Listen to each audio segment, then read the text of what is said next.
and welcome to another sports podcast. My name is Cayman. I am your host today. And, we have a lot of basketball to talk about. We have a new NBA champion. The Oklahoma City Thunder are the new NBA champions. I want to congratulate Jalen Williams, Shai Gilgeous-Alexander, Chet Holmgren, and all the Oklahoma City Thunders on a very, very, very successful season. Now, before I get into that, make sure you guys like and subscribe to the Black Ambition Media YouTube channel right there on the bottom for me. I need you guys to do that for me because I'm going to give you some scorching hot basketball takes, scorching hot basketball commentary. You can only get this on the Black Ambition Media YouTube channel. So go ahead and like and subscribe for me. Shai Gilgeous-Alexander has had one of the best seasons we've ever seen. He has the regular season MVP. The Oklahoma City Thunder won 68 games this year. What else does he have? He has the Western Conference Magic Johnson award for, this is a new award that the NBA had just implemented,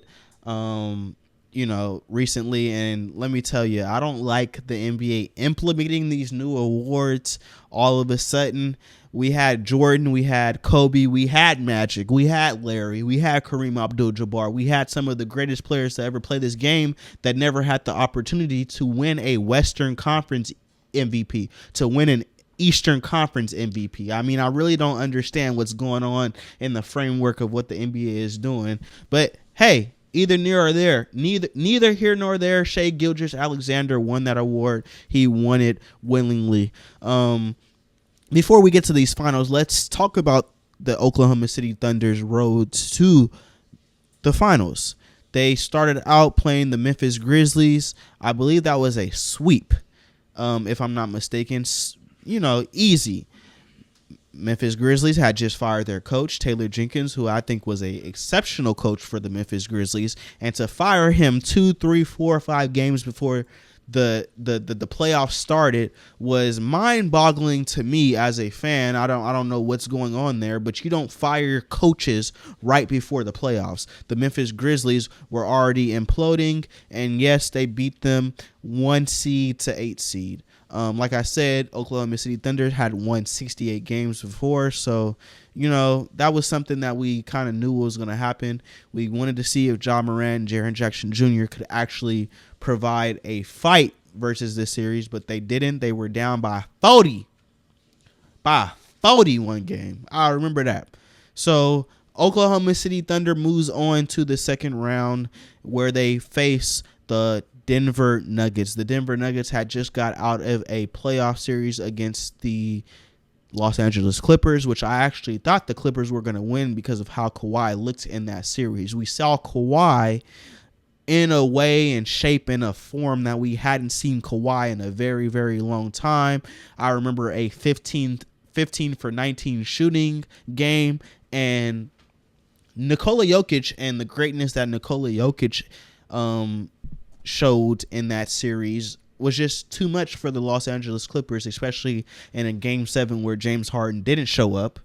That's usual. That's something that we expected already. But, hey, that's neither here nor there. We'll have that conversation in a different time. But the Denver Nuggets versus the Oklahoma City Thunder was our second round. And the OKC Thunder won in 7 games. I'm not going to lie to you. Like a lot of people, like a lot of analysts and a lot of spectators of the game, I don't think a lot of people thought OKC at the time they were at right now was ready and championship ready to actually play in some of these high-level games and high-level contests. But they proved us wrong. Jalen Williams, which is a second option for the Oklahoma City Thunder, proved over and over again that he was ready for the moment, that he was willing to take shots and willing to do things in fourth quarters and in just games that, exceeded the expectations of what people were actually thinking that he would do going into the playoffs. So Jalen Williams, Shai Gilgeous-Alexander, I remember one of those games. I don't know which one of the games that they lost, but you saw Shai Gilgeous-Alexander actually smiling after a loss. And it was like, okay, he's ready. Like, he's ready for the moment. Like, that actually made me confident. Okay, what is OKC building around here? You have your intricate pieces like Alex Caruso coming off the bench. You have a very deep roster where you can go actually 9 or 10 deep. So Oklahoma City showed me a lot. I mean, we did have a injured Aaron Gordon in Game 7. That Oklahoma City and Denver Nuggets series did go 7 games, with the 7th game being on Oklahoma City's home floor in Oklahoma City. And we saw an injured Aaron Gordon, hamstring pulled, still wanted to go out there and valiantly fight for his team. But the Denver Nuggets just came up short. They didn't have enough to put around Nikola Jokic, another team that had just fired their coach 2 weeks before the playoffs. I do not understand NBA organizations that make millions and millions of dollars firing coaches 2 weeks before the playoffs. That's never going to be okay with me. That's never acceptable. You guys are not trying to win, and I'm calling each and every organization out for doing that, because you don't do that for a team. I don't care how bad you say he had quote unquote lost the locker room. I don't care how bad you say his relationship with the GM was. You do not fire a championship coach 2 weeks before the playoffs. That is ridiculous. So yes, you do lose a Game 7 against a young Oklahoma City Thunder team that is very, very deep and very, very talented, and they took the advantage of Aaron Gordon really being hurt and hampered in that Game 7, and did what they needed to do to advance. So now we're in the Western Conference Finals. Western Conference Finals comes. We have Anthony Edwards and the Minnesota Timberwolves, who made light of they made it a light pack of my Los Angeles Lakers in 5 games in the first round. Lakers didn't have a big man in sight to do anything. So, Rudy Gobert had, I don't know how much in that closing game, but it was crazy. He looked like Wilt Chamberlain out there. It was actually insane to watch. It was nasty to watch Rudy Gobert do what he did to my Los Angeles Lakers in Game 5. Crazy. That's crazy. That's crazy. Shortly after that, the Minnesota Timberwolves went and faced the Golden State Warriors. Now, this is where I say the NBA is in a different place right now. We had never kind of seen a team like the Oklahoma City Thunder win in years and years and years. I have to go back to the history of a small market team and a young team like the Oklahoma City Thunder actually win a championship and actually be ready. Because we see the stars, we see the greatness, we see the storylines being able to win these championships. Steph Curry had, I don't know what kind of injury, but he was injured in Game 1. He was not able to finish that series against the Minnesota Timberwolves. So we saw a Jimmy Butler led, who just got there via trade deadline for the Golden State Warriors. We just saw that Jimmy Butler, who we don't know if it's the same Jimmy Butler from the Miami Heat, have to lead a Golden State Warriors team with his second best player being Draymond Green at the time, try to lead that team against the Minnesota Timberwolves, who Anthony Edwards, which is a young buck, which is a phenomenal star in this league, and which is an up-and-coming star in this league. He told Barack Obama, "I'm like that," to his face. There was no lack of confidence in his tone when he was talking to the 44th president of the United States. I like that confidence and aura coming from a 22, 23, 24-year-old. I don't know how old he is specifically, but he made light of those Golden State Warriors that were lacking Steph Curry in those games, and did what he needed to do to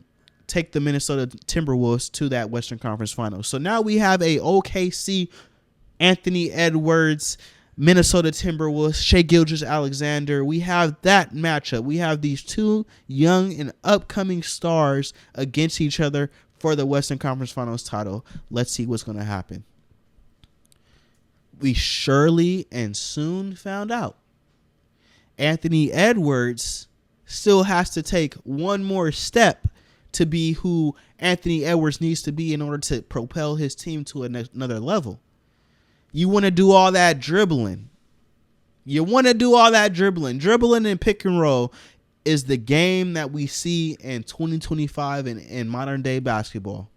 Let me tell you something about somebody who is Anthony Edwards' size, somebody who is as athletic as Anthony Edwards. Let me tell you how you need to score. You can't dribble the ball for 24 seconds. You can't try to break down a great defense like OKC is. OKC is a team which had a top 5 defense in the NBA. Great offense, but was deep and had defenders. I already mentioned Alex Caruso. So you're not going to dribble against a set defense and expect to break them down and score on them each and every time. What does Anthony Edwards need? I heard Jay Williams say this on First Take, and this is what I thought about this series. Thinking about it, I thought about somebody like Michael Jordan. I thought about somebody like Kobe Bryant. He's not of that caliber of a Kobe or a Mike, but you're so athletic, you're so gifted offensively, you have to be able to pick your spots. And when I put your ass in that post and I'm able to see the defense in the post position and not dribbling at the 3-point line, it's a different game. Anthony Edwards needs to form a more complete game for himself before he's able to do anything with set defenses and be able to read actually what the defense is doing to make the right decision for your team. He just didn't have that. OKC made quick lunch meat of the Minnesota Timberwolves and beat them in 5 games. 5 games. So now here we are. Shai Gilgeous-Alexander, the MVP of the league. Do I think he deserves that MVP of the league? Shall I pull up the stats?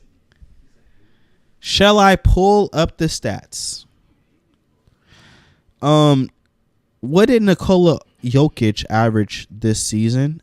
And let's keep in mind, the most valuable player award is something that people vote on that I don't still, as a basketball fan and a spectator of the game I've been watching for a lot of years, I don't understand the criteria of what they're really voting for MVP.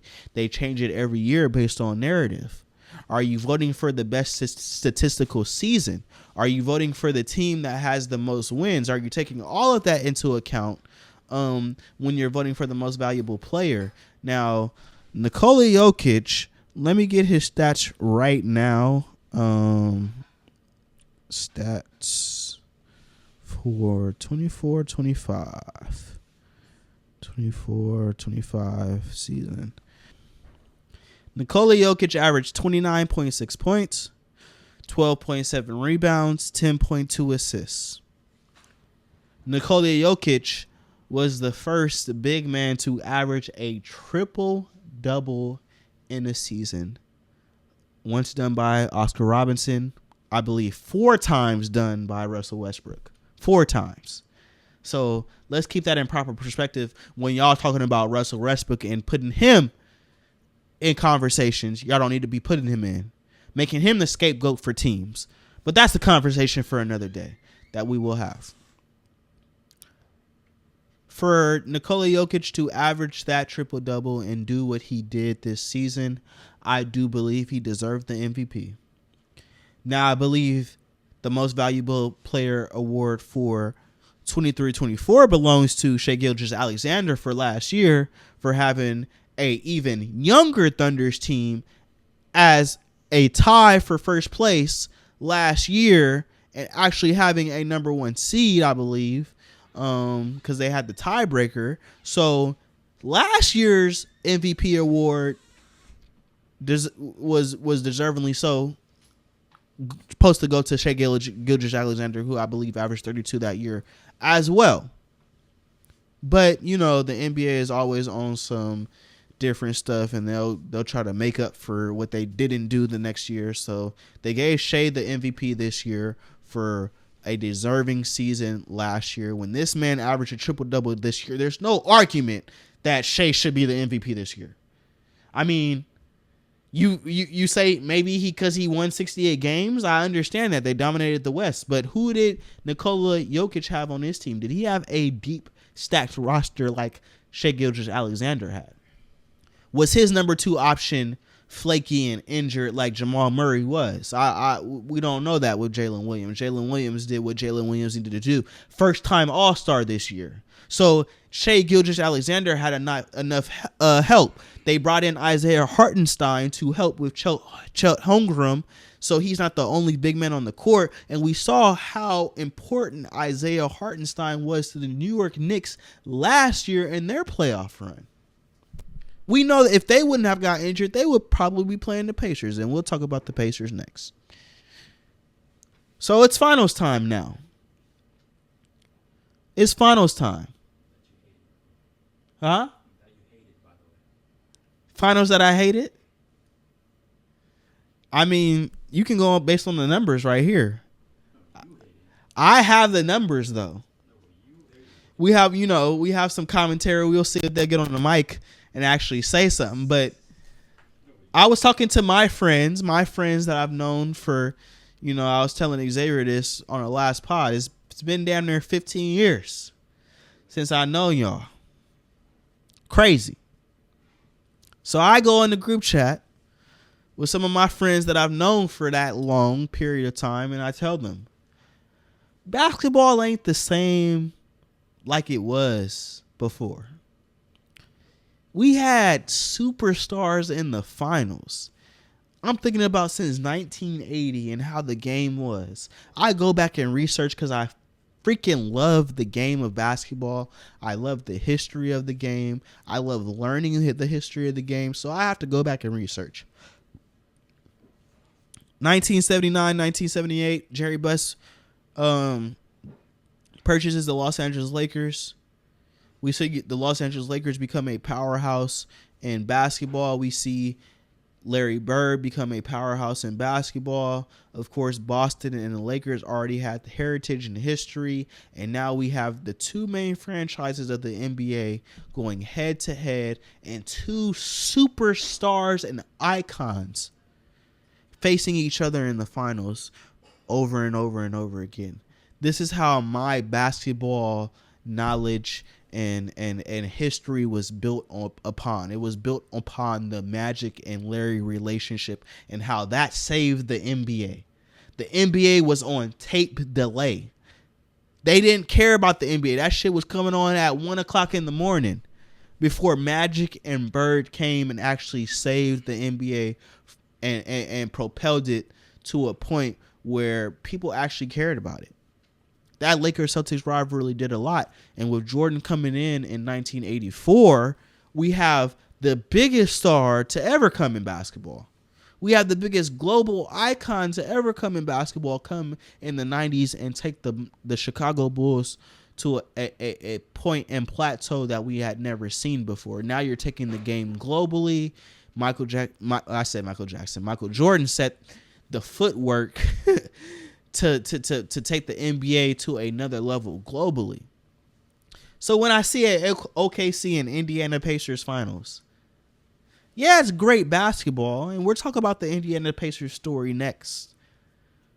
As the losers of this, and as Tyrese Halliburton, who tore his Achilles in the last game of Game 7. But as a basketball fan and a fanatic, you can't tell me that you have the same feeling and moxie of a Magic Bird, of a Jordan in the finals, of a Kobe Shaq, of a Kobe, of a Tim Duncan, of a LeBron James versus Tim Duncan, of a Steph Curry and a LeBron James. These are the finals, and these are the superstars that we were able to see over and over and over again in the finals. And now you're going to give me a Shai Gilgeous versus Tyrese Halliburton? I mean, I don't think they're ready yet, man. I don't think they're ready yet for that moment and that spotlight to carry the NBA and market the NBA in a way where it needs to be marketed. Now, that's my opinion, but based on statistics, this has been the lowest watched finals in a very, very long time, guys. This in 25 damn years. In 25 damn years, this has been the lowest watched finals. What's the first game 7 in 10 years? First game 7 in 10 years, and it's still very like people that really didn't want this finals. The fact that a large majority of casual viewers don't know who Shai Gilgeous-Alexander is, or really don't know who Halliburton or majority of the Pacers team or the OKC Thunder team. And I feel like that comes from the fact that people like Cayman A. Smith and Gillis or Gil Arenas, like, you guys just only talk about the people that everybody already knows, LeBron and Steph, and we want to act like LeBron and Steph aren't nearing the end of their career. What are we supposed to expect people to do or know when they finally retire when you haven't talked about anybody else? Okay. LeBron was out in the first round. Yes. What do casual viewers do after that when they don't know anybody else? Okay. Before Fox goes. Well, Steph out second round? Yeah, Steph out second round, but he was hurt. LeBron out first round, Steph out second round. What do you expect a casual viewer to do when they don't know anybody on these other teams? They know Zion, but where he at?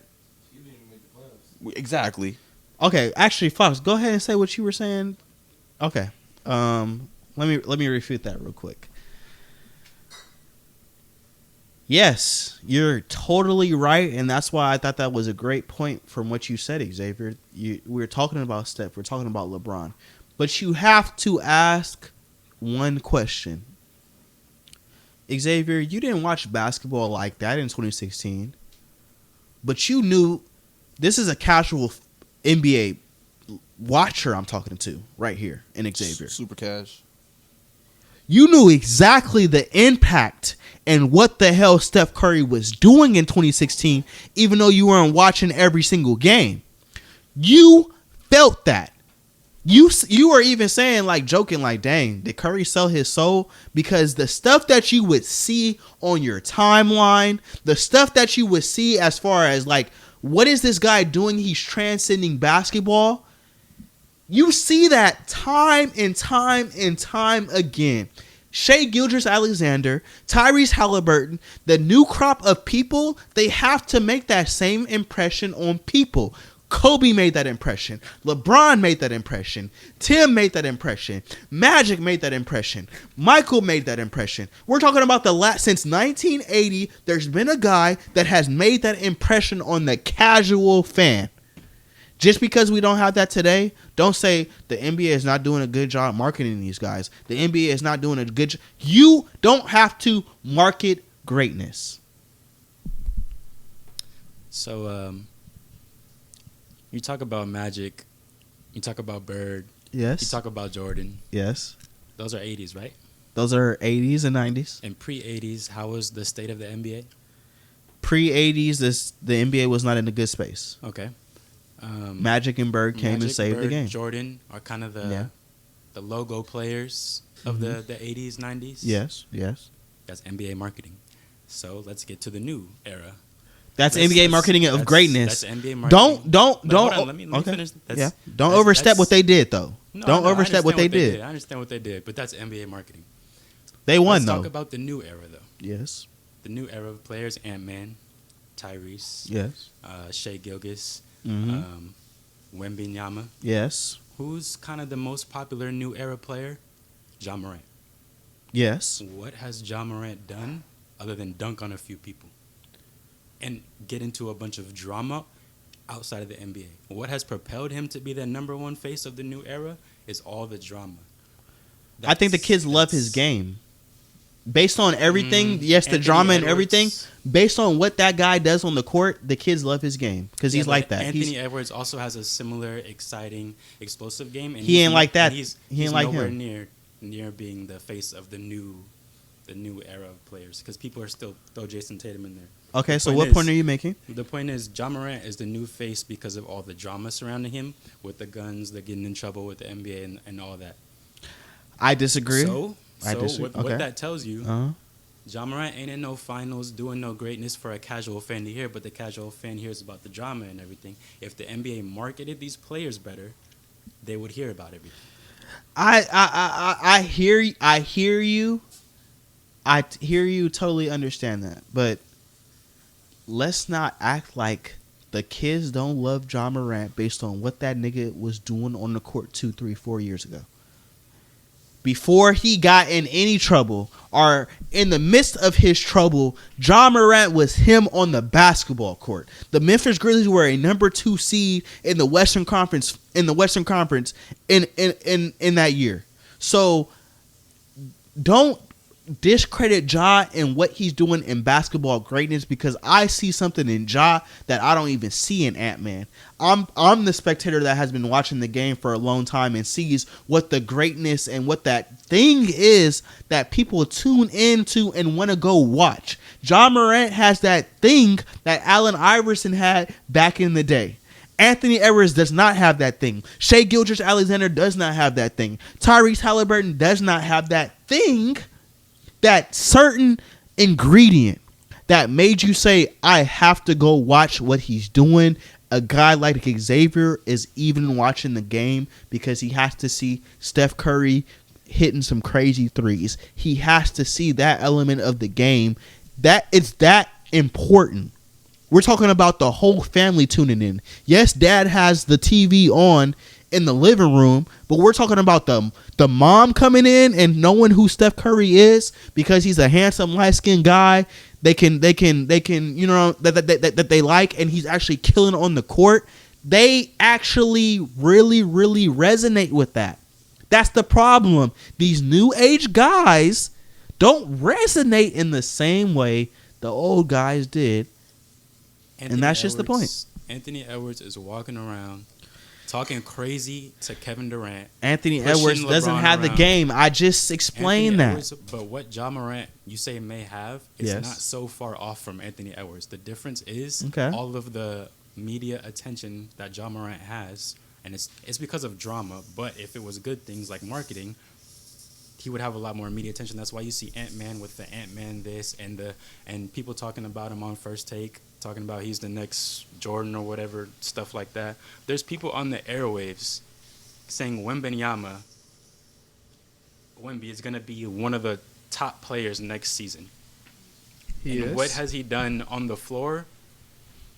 That's similar to Steph's greatness for people to be talking about Wemby like that. It's not because of that. It's because of what he is. He's a freak. He's a freak of nature.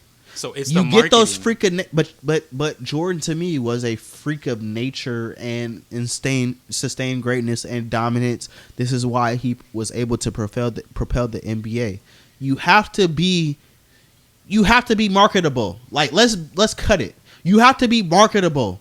Is Shai Gilgeous-Alexander from Canada game which is very smooth and very well, how would I describe Shai's game? Well, that's not even marketable. They're marketing themselves. You gotta go be a flashy player.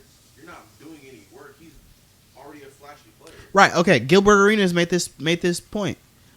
Everybody that's watched the finals or that knows or seen Jordan highlights knows when Jordan went up with one hand and then switched in midair to the left hand and made a layup, and it's like, why you do that? But that was his number one, his first finals, and you have a highlight play like that where you could have just dunked the ball, but you decided to just in midair switch to your left hand and make it. Everybody done seen that play over and over and over again. Tell me a play in this finals that Shai Gilgeous-Alexander did that was memorable. I think that's the point. Nobody watched it. He won the ring. He won the finals. That's the problem. He averaged 30 in the finals. This day and era, you averaging 30 in the finals is not doing it for me, bro. It's not moving my needle. It's not moving my basketball needle. I congratulate you, and like I told you in the group chat, This season will be written down in my book. And when I'm able to 10 years from now, 5 years from now, really analyze and look back into this season and what the Oklahoma City Thunder did, I told you they won 68 games. They've been dominant from October till it was time to get the champagne. They were dominant the whole time. It was just not the greatest watch. Scoring title, conference finals MVP, yes. finals MVP, yes. regular season MVP, yes. championship of the NBA. Yes. What more can you achieve in a season? The season goes down in my book. You sound like a casual watcher to me. The season goes down in my book. What more? I understand you're saying that. What more can you achieve in a season to be more accomplished? If he would have beat Steph in the Western Conference Finals, this would have been a different type of chip. If he would have had to go through Jokic and then go hit Steph up and beat Steph, because I do believe if Steph didn't get hurt in that second round, they're beating the Minnesota Timberwolves. I do believe the Golden State Warriors are going to win that series. Would you agree with that?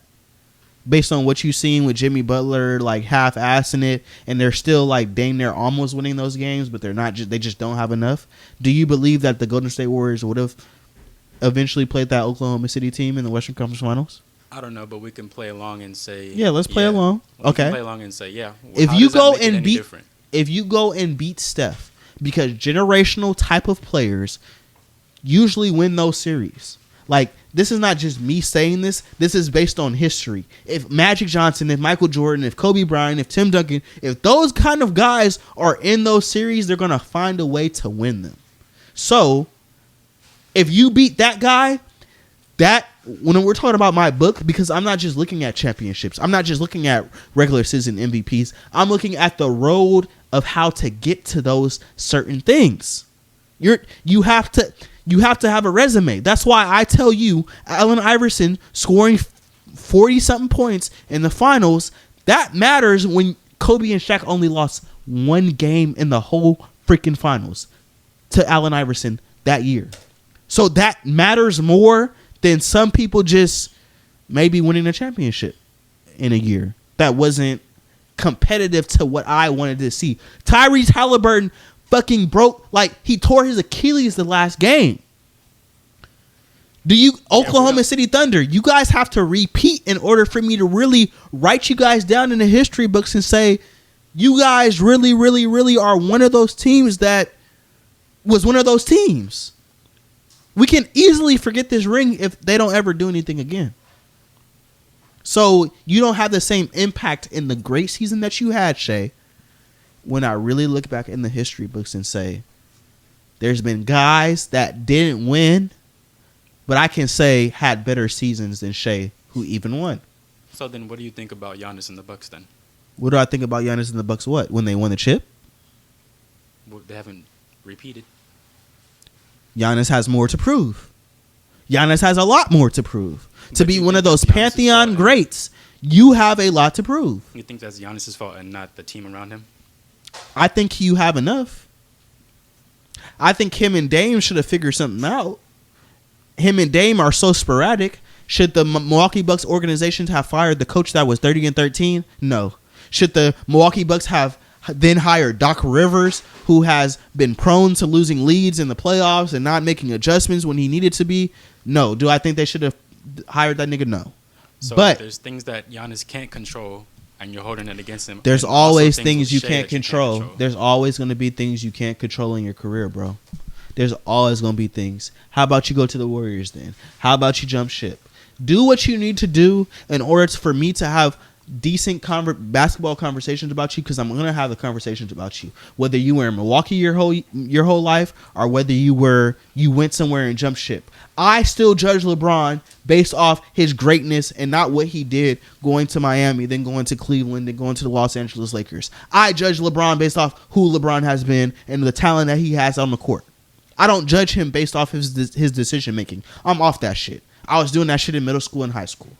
I can't judge that man based off those emotions. I judge him based off what he's doing on the basketball court, and my eyes have told me he's the second greatest basketball player that's ever played. Okay, so fuck a scoring title, fuck a conference finals MVP, fuck a finals MVP, fuck winning the championship, fuck a I'm not regular saying season that. MVP I'm not saying that. because you didn't beat Steph Curry. on the thing. I'm not saying that. I'm saying that there are things that you have to write down. Are you telling me this is a top 10 season ever? I don't know. Yes, I have to go back and analyze. Yes. I told you, and I said this in the group chat, I can name 7 or 8 seasons off the top of my head that have been better than the Shai Gilgeous-Alexander season. They don't play defense in the NBA no more. Bro, like, let's stop. They don't play defense in a regular season. Nothing more you can. There's no other award besides a defensive first team that you can win. That Shai didn't win. So if we're going off what you're saying, that none of this shit matters. I'm not saying that. If we're going off what you're saying, that none of this shit matters, then what can a player... It's weighted differently is what I'm saying. What can a player going into the following season, Mm-hmm. what can their goals be for the season? Win again. No, I don't mean OKC. I mean just any player. Like, let's say Ant-Man. Let's say Okay. Let's say people who haven't won that are part of this new era, like kind of the faces of the new era. Mm-hmm. What can they go into next season thinking, like, what can they win? What can they do? If you're saying none of this shit matters, that's what Shai just did. So what can they do? I'm saying it matters.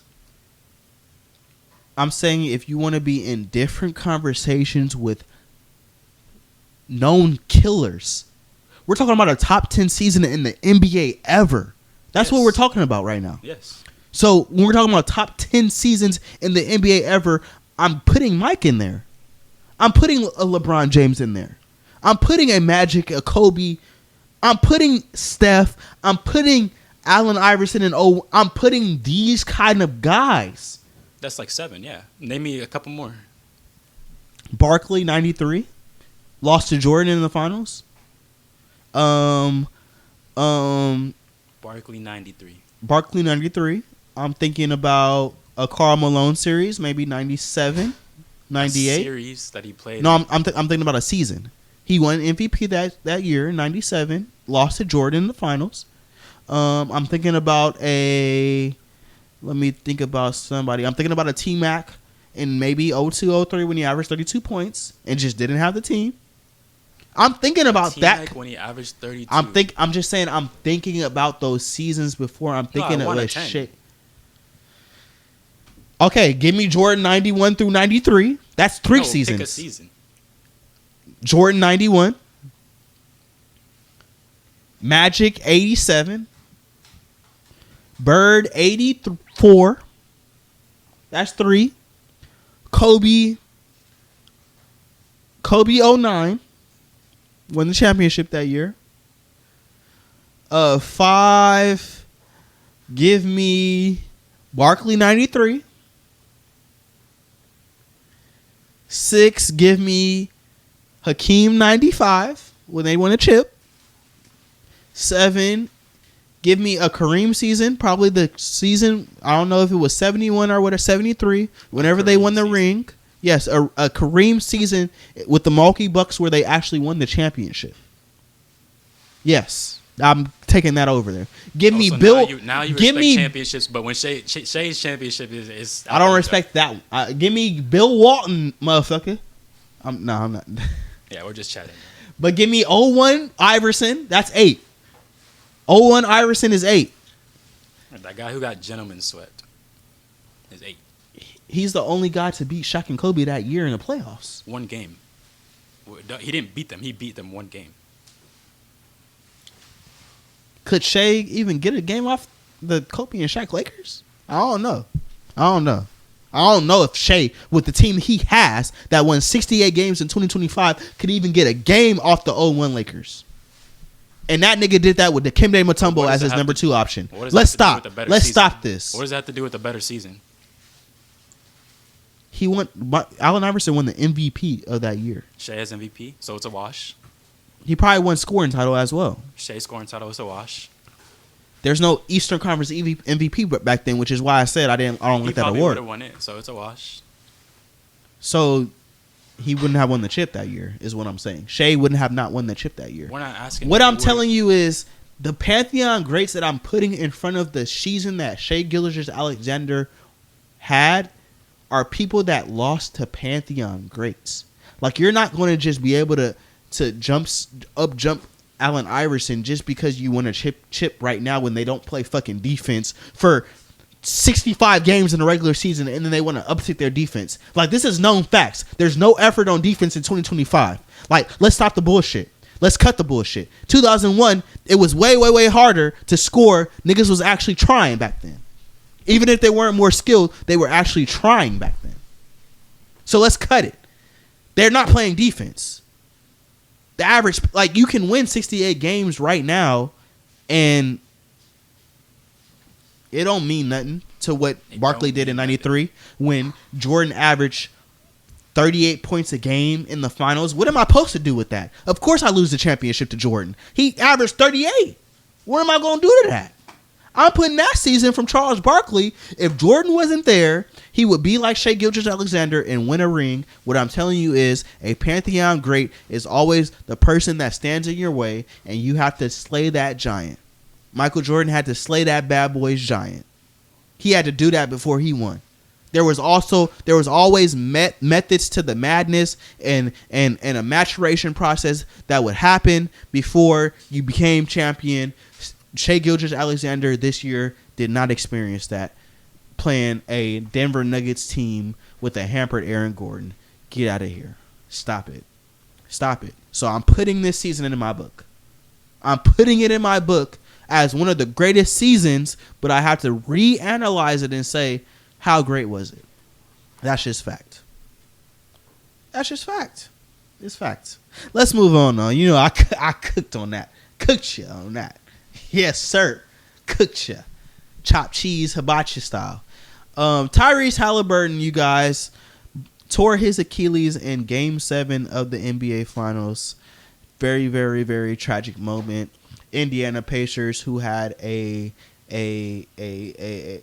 magical run to the NBA Finals, I would say. Like you were saying, great for basketball. The Indiana small market team played together. Really didn't have the star, quote unquote, but Tyrese Halliburton hit every clutch shot that he needed to hit in moments. Did everything that he needed to do. Milwaukee Bucks, they played in the first round. Clutch shot after clutch shot. I remember watching Game 6 and, like, there's no way the Indiana Pacers are coming back to win this game. You see that Tyrese Halliburton crosses up Giannis, drives past him for a layup to win the game. Milwaukee Bucks season over. Tyrese Halliburton's daddy in Giannis's motherfucking grill with a towel saying, yeah, nigga. They banned him from some games, whatever. Giannis didn't like that, but we saw the clutchness of a Tyrese Halliburton. Now, they play the Cleveland Cavaliers, and I think that people obviously thought that Cleveland Cavaliers was going to win that series, but they were hampered with injuries. I remember that Game 2, a lot of their starters were hurt. They decided not to play that game. Like, Indiana Pacers were a gimme, but Game 1, Tyrese Halliburton comes back with a game winner to win. Game 2, Donovan Mitchell scores damn near 50 points, and it's still not enough. They're shocked, and now they're down 2-0 in a series with injuries and everything. It just didn't go right for the Cleveland Cavaliers, but the Indiana Pacers did what they needed to do to get past that series. Again, a surprise. I don't think people really expected them to beat the Bucks, especially after Dame was talking about, I'm going to bust your ass, and he tore his Achilles as well. In the game they come back. They just looked like a step slower. A lot of these teams in the East just looked a step slower than the Indiana Pacers when it came to tempo, when it came to pace, when it came to doing the things that they needed to do and being intentional with the game of basketball and the concepts that they needed to win. They seemed a step slower. Brook Lopez just looked old. The Cleveland Cavaliers just didn't have enough with injuries and to overcome that. And the Indiana Pacers, here we are. We're in the Eastern Conference Finals against the New York Knicks. And Game 1, New York Knicks had the game won in Game 1.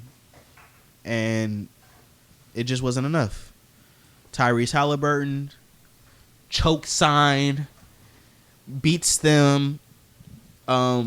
he ties the game with Naismith or Naismith. I don't know which one it was, but it was a dark skin with the braids. Naismith, well, they got people that all got the same name. I don't know what's going on right now. Number 23, I think he's number 23. Gets in foul trouble a lot. He's fouled out of the 2 of the 7 games of the NBA Finals. But anyway, he hits 5 threes in the fourth quarter. Tyrese Halliburton hits a game-tying 3 to take the game into overtime. He does the choke signal. And in a game that the New York Knicks were supposed to win, they lose, and they end up losing the series in 6 games. If that game 1 went differently, we don't know what would happen. But the Indiana Pacers were clutch. The Indiana Pacers, when it came to 2 minutes, 3 minutes, 4 minutes left, had late game execution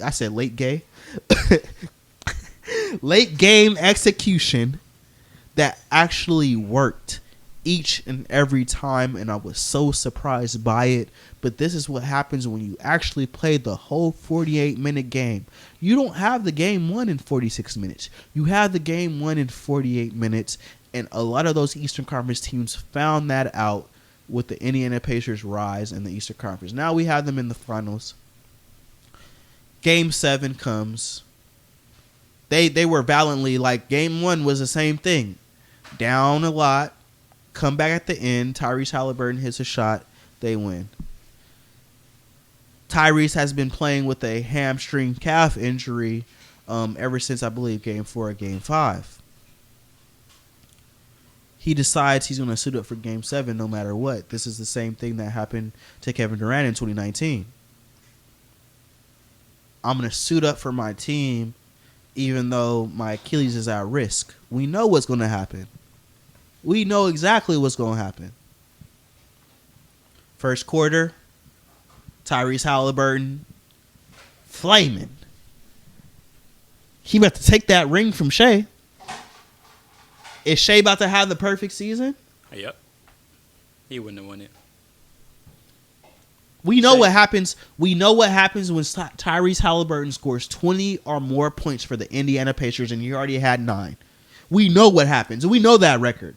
They almost never lose. That game was gearing up to be great, and yes, it was. As heartbreaking as the injury was, seeing it kind of took out the energy out of the whole game. Like both players on both sides of the teams were just like, yeah, they were dead. Shit, like what do we do? Yeah, and so I think the Thunder still probably would have won it. It would have been a much greater game. We would have got to see kind of 2 great players from the new era going at it, but it is what it is. But in a 3 or 4 minute game close, this year, I'm picking the Indiana Pacers in that game.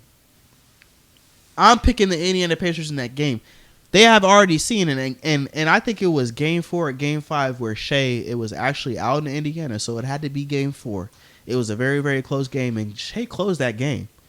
Shai closed that game in the fourth quarter. He did not have a good game, and he actually closed the game. So we can't say it's a foregone conclusion that the Indiana Pacers were won, but I would have chose them if the score is tied with 3 minutes left. That's all I'm saying. Tyrese Halliburton tears his Achilles. Indiana overachieved this year, I would say. I don't know what the future holds, especially with their star player having a torn Achilles now. But I commend them. I commend them for sweeping the East like they did, taking the East by storm. The East is wide open next year as well, with Tyrese and Jason Tatum being hurt. But this Indiana Pacers team did show a lot as far as team camaraderie, sharing that ball, not having a quote-unquote star. I mean, you have Siakam, who is kind of the main scoring option. You have Tyrese Halliburton, who will take the ball in the fourth quarter when need be. But it was a more balanced scoring option, and which is why I think the NBA Finals, I mean, numbers-wise, wasn't the greatest watch, but great team basketball to see. I don't know if NBA teams need to be trying to build their franchises. This is a copycat league. I don't know if they need to be trying to build their franchises based off Indiana or based off OKC. But Indiana is a team to watch for in the future, especially when Tyrese Halliburton gets hurt. They need one more piece, I think, and they will be suitable finals contenders to come in the Eastern Conference. I think Tyrese Halliburton has arrived. Shai Gilgeous-Alexander has arrived.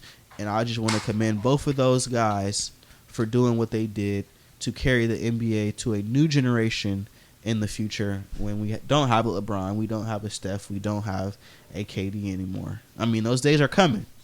Reality is coming. And I have to concede Xavier's point. It's time for the NBA to just put all forces, all money behind their new talent. But, I mean, when LeBron, Steph, and KD are just interesting in our Pantheon greats and we don't have Pantheon greats now, what are you going to do for your league? Questions I got for the NBA coming forward. But let's move on.